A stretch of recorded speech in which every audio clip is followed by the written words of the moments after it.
have heard this so many times, and if you are homeschooling your kids, you have probably heard it too. It's the idea you meet a mom somewhere and they're like, oh, I would like to homeschool my kids, but I just don't have the patience. Or it comes across as, I could never homeschool, I don't have the patience. Like I'm some kind of super patient superhuman. No. Hi, everyone. I am Pam Barnhill, and I have helped thousands of homeschoolers beat burnout, create doable systems, and bring more joy to their homeschool day. Welcome, welcome. And today we are talking about patience in homeschooling. Now, this video is really meant for the person who really would like to homeschool their kids and they honestly feel like they're not patient enough to do it, or that they've got to have some kind of superhuman patience in order to be able to do this.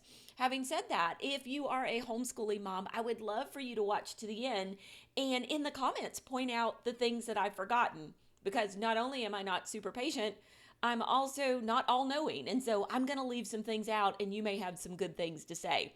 Also, if you're thinking about homeschooling your kids, stick around till the end because I'm going to tell you the secret sauce for getting it done, no matter how much patience you may or may not have. Okay, so here's the deal. Homeschool moms are not any more or less patient than other moms. I want to bring out a few things that I think homeschool moms are or do particularly well, and then some ways that you can help yourself be a little more patient sometimes. But the very first thing I want to say is remember this: the child that you are doing homework with is not the same child that you will homeschool. And what I mean by this is the child that you're doing homework with is the child who has sat and held themselves together in their little bodies in a chair all day long. And so honestly, at this point, they are ready to bounce off the walls and they feel completely safe with you. So in a lot of ways, you're getting kind of the worst of their behavior. When you're homeschooling them, it's a totally different situation than when you're doing homework with your child. And this is because you're getting some of the best of their behavior. You're getting the best of what they have to offer. They don't have to hold it together all day long, and you don't have to make them sit in a chair. Please don't make them sit in a chair all day. And so it's almost like the child you're homeschooling is a completely different child than the child you're doing homework with. So if you sit there very impatiently trying to get homework done with this child, just remember that homeschooling is a completely different animal in so many ways. Now that we've got that out of the way, let's talk a little bit about some of the things that you can do as a homeschooler if you feel yourself getting short on patience, because it happens to all of us.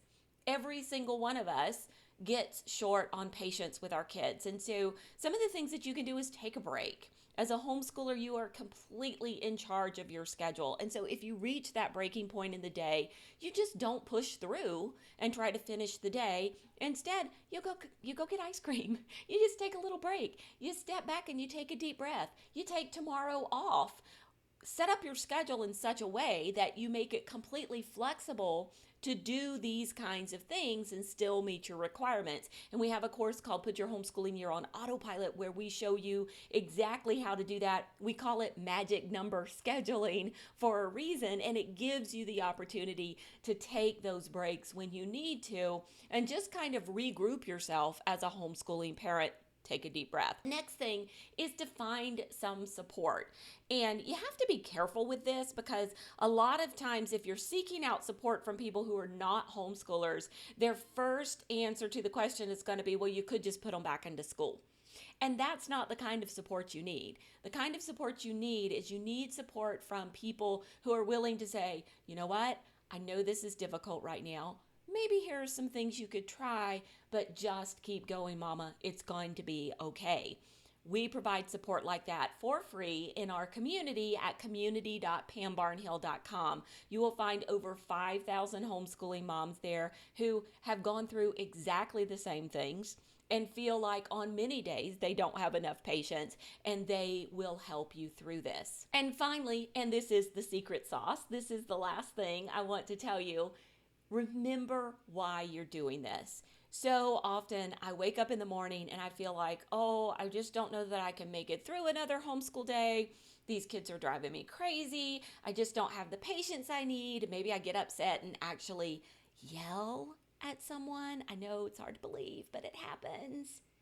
And then I take a step back and I remember why I'm homeschooling my kids. And so actually having that written out why this is important for you to do, why this is such a vital step for your family, why it means so much to you and your children, and revisit that on the days that it's hard, that will bring you back to what you're intending to do. I'm not going to say it makes it easy to be patient all the time, but it does make it easier to give it another try and to kind of regroup and try that patience again. The why we're doing it is what helps us get through the days when it is sometimes just a little more challenging.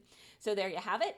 Pam does not have patience, or no more than the next mom. And really, we just take it one day at a time and enjoy being together. And that's what really matters in the end. I know you watchers out there who have been homeschooling for a while have way more tips than what I had time to include in this video. So I would love to see them in the comments. How do you work on your patience, and how do you handle people who say, I don't have the patience to homeschool? What encouragement would you have for them?